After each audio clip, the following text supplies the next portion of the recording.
Hello, everybody. I've got another story for you today. This man's name is Christopher. He's a COVID-19 positive patient, and he's got a very interesting story. He's a patient of Dr. Ing's, and when I spoke to him on the phone earlier today, he told me he was sure he was dying from this illness until he got on the supplement regimen that we do at our office.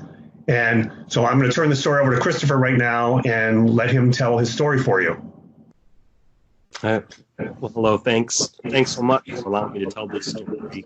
It's one I'm hoping everybody gets an opportunity to hear, particularly if they're feeling the way that I've been feeling lately. So 3 weeks ago, out of nowhere, a couple of random things happened to me. I had a vomiting incident in the middle of the night, kind of inexplicable.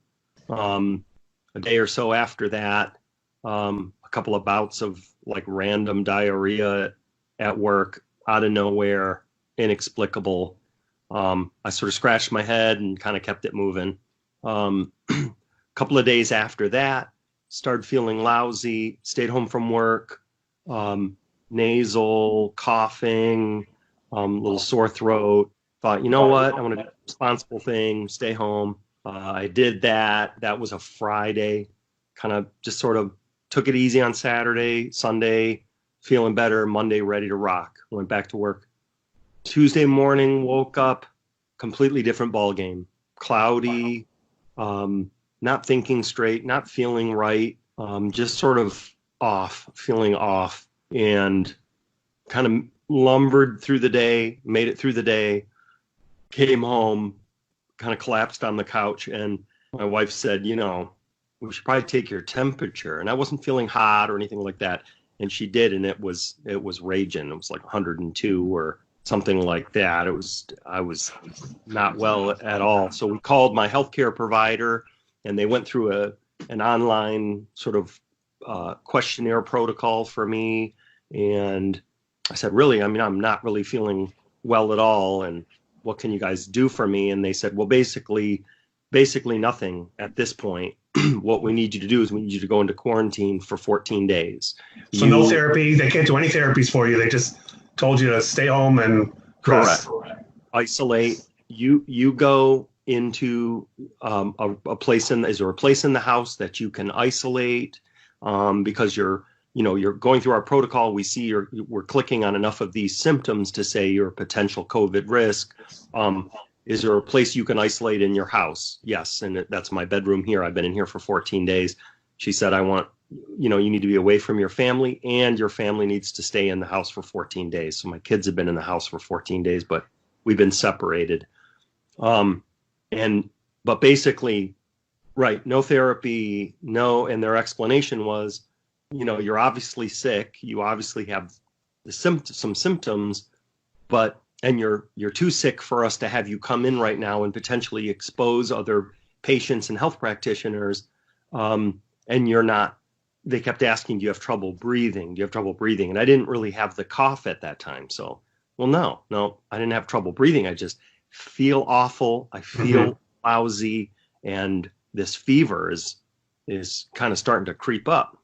And so essentially their message to me was, do what you can to self-medicate, stay away from other human beings, and try to stay alive. And then if you have problems, if you start to develop real problems breathing, let us know. And we wonder why we're having so many deaths from COVID when they can't offer anything of substance to do for you. But anyways, you keep going with your story. Right. So left to kind of try to figure it out. Basically, I was trying to keep myself together on a diet of Gatorade and Tylenol. My idea, I guess, without any guidance from anybody, was, oh yeah, I got to get this fever down. And so I was obsessing about that. My wife and I trying to take Tylenol, and the jury was kind of out on ibuprofen. I started to feel really weird, like maybe I'm going to blast my liver if I'm taking too much of this stuff. And so then maybe we should start working some ibuprofen in. Again, we had no roadmap. Nobody was telling us anything. Just it's not time for you to come in here right now, or it's not time for. So It's a perfect example, Christopher, of what's wrong with our medical system. What they should have told you was don't take Tylenol because it depletes glutathione levels in your liver, and you need glutathione when you're sick. Tylenol will make this situation worse. And you told me when we talked a few minutes before I started the recording, you ended up taking ibuprofen. I wrote a blog post about why you shouldn't take ibuprofen because it makes the COVID virus more likely to get inside your body. But again, I'll turn it back over to you. No, that's okay. That time that I was panicking about taking too much Tylenol, I did exactly what you wrote us and told us not to do. This was obviously before knowing what you were writing about. So I started taking ibuprofen, and I'm pretty convinced at that point in time was when I really started to slide. So what you just said makes complete sense to me. I was doing basically.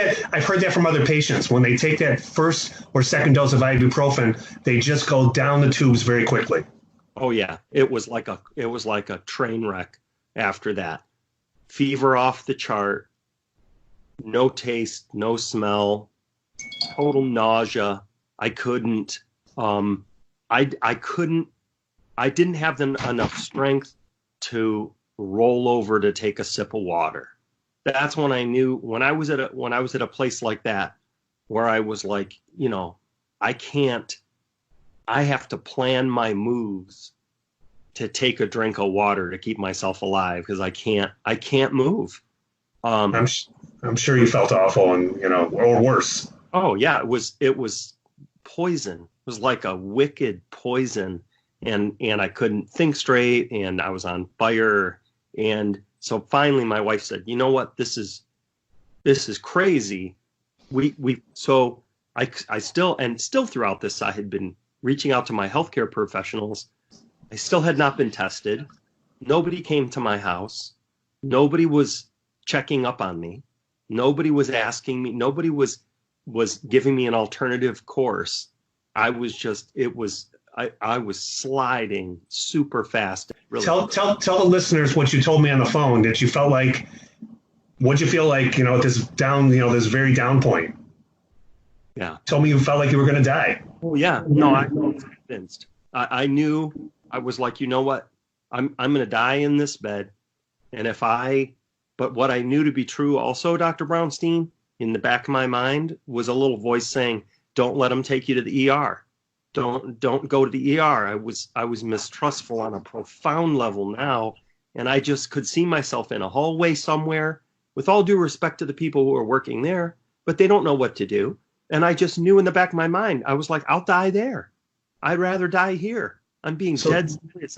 It was a crazy thing, but I just knew stay out of the ER. So let's get to the good point of the story. So let's say how you tell us how you got out of this.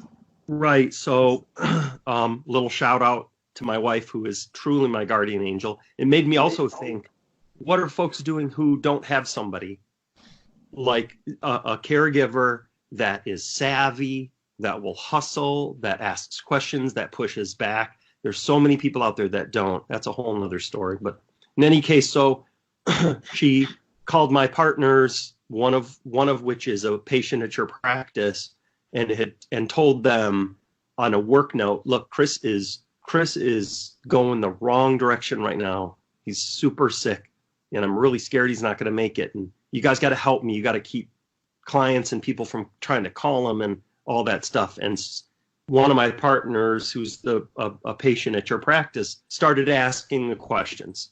Start saying, well, what's he taking? What supplements are he taking? But get ibuprofen away from him. What else is he doing? And my partner said, let me just set up a consultation with Dr. Ng. Just have him talk. Will Chris talk to Dr. Ng? Oh, of course. Dr. Ng called me that morning. I think it was probably 4 days ago now, Dr. Brownstein. Radically changed the trajectory of where this whole thing was going. What did he tell you? He stopped me and he started asking, okay, so I know your wife's been bringing all sorts of supplements and things into your room. What do you got there? Show me what you got. Tell me what you got. So I'm fumbling through these bottles. I said, well, I've got vitamin D at X%, whatever. He's like, how many IUs, blah, blah, blah, blah. Great. You know what? You're going to take 4 of those for the next 3 days, and you're going to take them at this time. What else you got? Well, I've got vitamin D. There's this D. The D. Great. That one, you're going to take 4 or 5 of those. You're going to take those at this time. You're going to take those every day. Show me your vitamin C. What do you got? Oh, I've got this kind and this kind. Okay, yeah, that kind. What you're going to do is I want you to take that. I want you to take it. I want to take you to take as much as you can tolerate every hour and until you poop your pants. Once you feel like you're going to poop your pants, then back it off a little bit. But what we're going to do is we're going to get your immune system kickstarted in a way that this other crap that you've got going on here, you don't stand a chance. Vitamin A. He also told you vitamin A.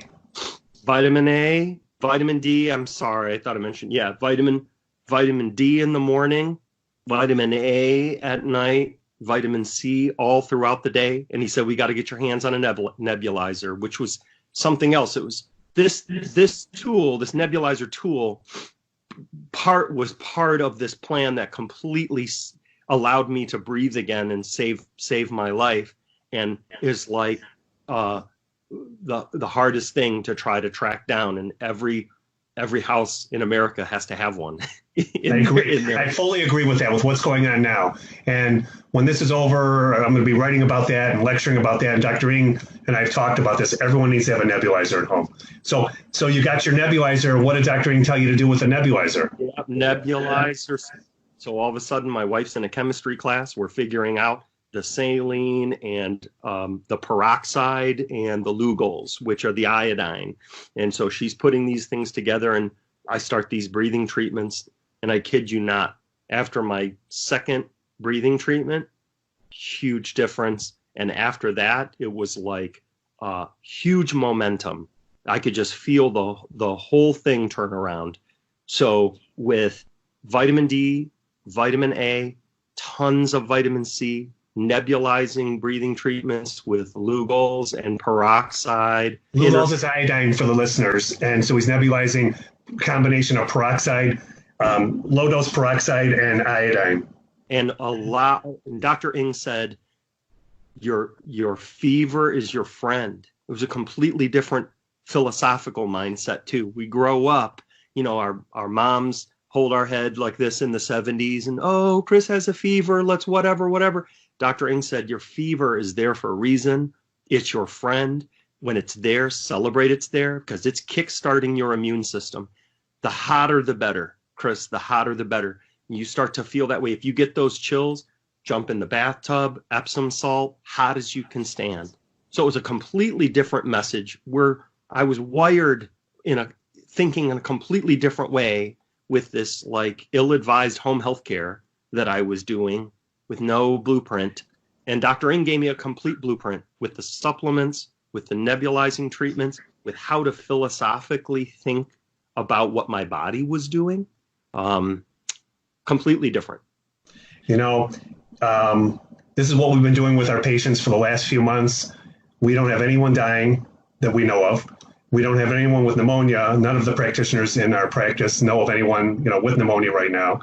We don't have anyone hospitalized right now. And our patients get better just like your story got better. And I really appreciate you sharing it with me. And it's important for everybody to know there's hope out there. You don't just have to feel like you're abandoned and you're stuck in a bedroom for 14 days. And you can take Tylenol and ibuprofen as you need it to control your fever. That's going to make the situation worse. So holistic ways do work for this. And Chris, you want to make any final comments? No, I run the risk of being dramatic here, but I don't care. 4 days ago, I was staring at inevitable death. 4 days ago, and I knew this, and I felt it, and I didn't know what to do. And what Dr. Ng said was profound. He said, "What you did, Chris, with just my help, I didn't do anything. All I did was help you and your body's profound physiology, your body's ability to help itself. That's what we did. You and I helped your body help itself. And otherwise, 4 days ago, it would have been a wrap." You know what, Chris? People are dying right now from this and they don't have to. And these therapies are not expensive. the vitamin A, C, D, iodine, the whole, if you buy a bottle of each of those, it's $100 or a little over $100. The nebulized solution is cheap. Nebulizer's $40. This whole therapy costs less than $200. And you can do it at home and you can take control yourselves. I encourage the readers, read what I've been writing about this. Center for Holistic Medicine, with me and Dr. Ng and Dr. Nussbaum and Jenny and Taylor, we've been preparing for something like this for 25 years. This is why we went into medicine, and we have therapies that work for this. And you got to take it into your own hands, folks, because the conventional medical group offers you nothing, just as Christopher illustrated. So Chris, thanks for coming on, and I really appreciate it. And your story's going to help a lot of people. I'll do whatever I can. Thank you.